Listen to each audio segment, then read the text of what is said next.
Thank you for joining us. Let's get into our second conversation. The Senate and the House of Representatives have raised the student loan appropriation to 10 billion naira after harmonizing the 2.17 trillion naira 2023 supplementary budget.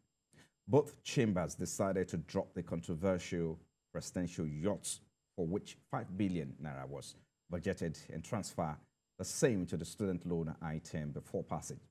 Now, President Bola Tinubu assured Nigerians after signing the supplementary budget into law that it would be judiciously utilized. For more insight on these and more, I'm being joined live in the studio here by Mr. Muktar Mohammed, CEO Finance with Muktar. He joins us live here now. Thank you for joining us. It's my first time here on the show, deputizing for Tolu. I hope we can have a good conversation. Hopefully. Yeah, yes. Yeah, talk to us about this. I mean, a lot of people have applauded the president, right, for also raising these loan to 10 billion naira. It's been applauded for it. So talk to us. What's your position on this? Well, is it the president that raised it or the National Assembly? Well, the National Assembly, of course, would have been approved by the president, of course. But thank God the president signed it. The president could have first insist on what, say the 5 billion should go to the yacht.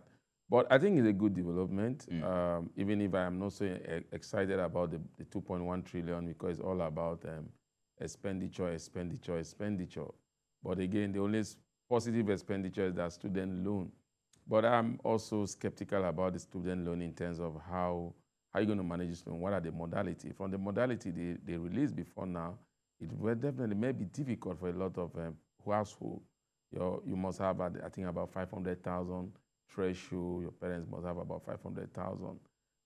So some parents have 500,000. I don't think they will need to get the loan. So I hope they will work it out and make it accessible to a lot of Nigerians. And when you see a student loan in developed nation has to come with payment plan. And again, you don't want what happened to trader money and other monies to happen to student loan. And at the end of the day, we don't have this policy for a long time. So I personally think we should work out the modality. How's the payment plan going to be like? Because in developed nation, for the first 5 years, they don't double them then. But in our own country, students finish school, and yet they've not been able to secure a job. How do they have to pay these loans? So there's a lot of things involved in it, and I hope those that are in charge of it will work out the modality and make it flexible also and also payable, because definitely you need to have a plan on paying your loan. And again, when it comes to student loan in developed countries or in some other countries, or but in Nigeria also, they sometimes look at your course, what you are studying, how impactful will it be to the economy, especially at a time like this. So will that loan make it be employable? Then if you're employable, then you'll be able to pay the loan. So there's a lot of things that need to be worked out. You made mention of you want to see some mechanism, frameworks, or measures in place to ensure accountability. So what are those measures, or you think the government can put in place to ensure safe management or sound management of this loan?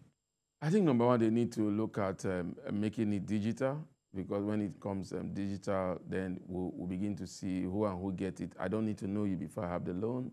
Fill up the form, submit it online, then get the approval from the authority through my results, and then come up with payment plan, and I have to pay. You make it also the payment digital so that it goes back to audit copy. But if you are releasing it like what we used to have before, when state government give what we call bursary to students in school, in tertiary institutions. Yeah. So we go there, you hear one person is bringing it from the government office, he brings the cash there, they say the money is supposed to give 50,000, they give 20,000, and yet on the book is 50,000. So I think to guard against that, everything needs to be digital. And once it's digital, once you can fill it online when you qualify, and like I said, what are the criteria? They need to bring the criteria. So you see the criteria online, you know you are qualified, then you apply for it. I don't think the loan should be for everybody, because, again, you need to look at the status, your family, where you're coming from, so that it don't become a case whereby those that can even, parents can even afford paying these school fees are now the ones that are busy collecting it. Okay, education is a big business, globally. Other climes is a big business for them. But I mean, for instance, total revenue or the market education, it's worth around 10 billion as projected by 2027. So let's talk about, using this pilot, this loan program as a pilot for us. When can we start having conversation about tracking investment in education such that we can start, attracting more investment into that sector? Well, if you look at tertiary institution, I think we've attracted a lot of investment into that sector through private universities. A lot of private universities are there, or before now, it's always difficult for students to get admissions into university. But with private university, I think that investment have come in. That's why we talk about the PPP. Even if it has reduced the standard in public university, just like what happened when we started having private primary and secondary school, the standard in public school comes down. I think government need to address that. And you say education is not cheap. Let's be sincere with ourselves. So sometimes when you see the various union in the tertiary institution go on strike, trying to say things more, you realize that education is not cheap. So, and again, if you want to make education cheap, then government will need to subsidize. And if government will need to subsidize, then that's where the student loan comes in now. It's not going to be like a free lunch. Like you say, there's no free lunch anywhere. So if we're going to subsidize, we're going to subsidize through loans. So you're saying that even this program, student loan program, is a form of subsidizing? It's a form of subsidizing because, again, like I said, is it the president of America, Barack Obama, paid off his student loan when he became the president of America. So you could imagine what all the while for a person like that, I mean, it shows that there's a system in place to track you and make sure you pay those things. And like I said, education is very expensive. So definitely the tertiary institution, I heard that government is saying that they will reduce, tertiary institutions will start giving about 40% of their revenue, plug it back to the government. I think that would be a good one. But again, it must come up. I don't know whether they will be able to achieve 40% in immediate term. I think government should maybe slow it down from 10 to 20 to 30. Because running tertiary institution, when you begin to tell them to bring 40% of the revenue back to government, that means there will be a lot of hike in fees in some of these institutions. Which, of course, is already happening. We'll get to that in the moment. Yeah. But let's talk about the issue of sustainability. How do you keep this going? It's going to cost a lot. I mean, from 5 billion naira, the National Assembly just raised it to 10 billion naira. And so there are expectations that this is not going to be enough, right? So in terms of sustainability, what's your outlook for it? Can the government continue to fund this? I think if we go to the president, that was one of his inaugural speech, and that was among his campaign promises. And I think if you go by it, he wants to do what he has promised the Nigerians. So it's not negotiable? Hopefully it's not negotiable. He started with 5 billion, now it has got into 10 billion, and he was magnificent enough not to complain about it, to say, okay, you know why, let's reduce it. He signed it into law. And I believe that as the economic situation improves in terms of revenue for the government and all other aspect of governance, they might even increase it because, again, 10 billion for a nation of about 200 million people and a student force of almost 20 to 30 million, I don't think it will be enough. But I'm happy that this student loan, as it stands now, is only going to be accessible for those in public universities. So we must guard against it, because if you have the resources to send your child to a private university, I don't think you should be entitled to student loan. Already, I mean, where you were what we were saying earlier, already some institutions are beginning to react to this news. We've seen some universities hike their fees, which of course the students are already kicking against it as well. So talk to us. How do you think the government can balance this? Because they are saying that there's money already in the system for the student. Well, that's why the student need to access the loan if they've hiked those fees. And unfortunately, we are in a hyperinflationary period whereby the cost of everything is not the same. I'm not justifying the investees. I'm just saying that as it stands now, there's nothing that is as the same as it was even last week. So definitely, I think the institution have looked at it, but how moderate are these fee? That's what we have to look at again. Then secondly, again, they must know also that that's where you need to have a strong alumni, because alumni of schools are definitely the bedrock of some of these institutions. So they need to partner with the alumni also, because if the federal government is giving this loan, I think the alumni should also partner with the schools to bring out their own funding also for the institution, especially for students that are saying, look, we cannot afford this, and even assessing the government owned, it's not enough for us. I think a good alumni will be able to sort out some of these problems. Instead of alumni coming together, we see them building hostesses, which is better, which is also good. They could also come together and see how they can help indigent students to begin to raise money for them so that they can still be in school. If you look at this raise, it was made possible because the government, the president, approved or signed the supplementary budget of more than 2 trillion naira into law, and that's where the National Assembly were able to convert the 5 billion naira yacht into that. So can we begin to talk about, because UNESCO prescribed 15 to 20%. Some experts will say if we must address the issue of financing for education, you also need to tackle it from the budgeting, allocation of budget for this sector. So what do you have to say about that?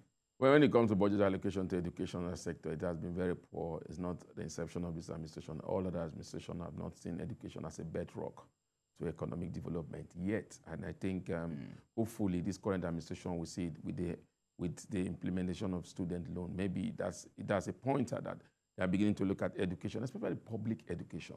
It's non-existent, and I believe that with what they are doing now, they are trying to bring that into existence. And when that comes into a discussion, then you are beginning to address a holistic problem that has to do with not only in terms of education, but also in terms of skilled labor for some of this sector. Because what we see, we attract a lot of investors, foreign investors, portfolio investors, but again, we are not benefiting from it because we don't have the right skill to take opportunity when some of these people decide to invest in our country. So they still come with their own expertise. So we need to look at that and begin to look at education also, not just in the formal aspect of it. Informal education also, we need to begin to develop informal education. I want to talk about informal education. In those days, we used to have technical schools. What's bad in us having a university that is technically driven to teach people just how to handiwork, how to be able to come up with products, especially with the with the tech period that we are in now. So there's a lot that should be done by the government, and also, but they need to partner with the private sector to get that achieved. Okay, just before I allow you to go, I mean, the president is in Riyadh, Saudi Arabia, for the Saudi Africa Summit, and we're hoping that the president will be able to get attraction for the education sector. So talk to us about these. I mean, what can we glean from this meeting to take advantage of, perhaps to invest in the education sector? Well, I don't know whether the education minister is part of the president team, so that also will be a pointer that we are looking to get grant from there, also partner from there. But from what I saw the president say, what they are actually looking at, I don't think education is part of it yet. But again, you never can tell you are looking for investors. I must commend the president. He's the #1 marketing officer of Nigeria. They have taken the bull by the horn, comparable to what we had 8 years ago. This president is marketing Nigeria everywhere. He's going, telling people about the opportunities, not just going there and say, look, I want you to give me grant. We need commending from that. He's going there and saying, you know what, I want us to partner. We have investment. Come and invest in our country. You pay taxes to us. You do it the right way. So we must commend him for that. In education, I mean, sometimes when you say, okay, we are going to partner with Saudi Arabia for education, sometimes it sometimes looks Saudi Arabia, that's where we are going to school now. But again, the world has become a global village, and they have very fantastic institutions in Saudi Arabia. Maybe the president will be talking to some of them to partner with some of Nigerian institutions also here, especially in the area of petroleum and natural gas, how we can begin to evolve those new technology and take advantage of them. And that will only start through education, not just by importing the technology here. We must also make them to invest on the technology, and that investment in the area of education will make it that after they are gone, our own people will be able to manage it. Because what we see in Nigeria is that a lot of times when they are gone, we still have to go back begging them cap in hand to come in, and our hard-earned effects is being given to them. Or you just need to look at the refineries, while we are still looking for those that did the refinery to come back and fix it for us. And this turnaround maintenance has been forever. So I think education is key, but again, we need to look at the informal sector of education. I think we just have to leave it there. Thank you so much for your time. Muktar Mohammed, CEO, Finance with Muktar. Thank you so much. Have a great day. You too. Thank you for having me. Yeah.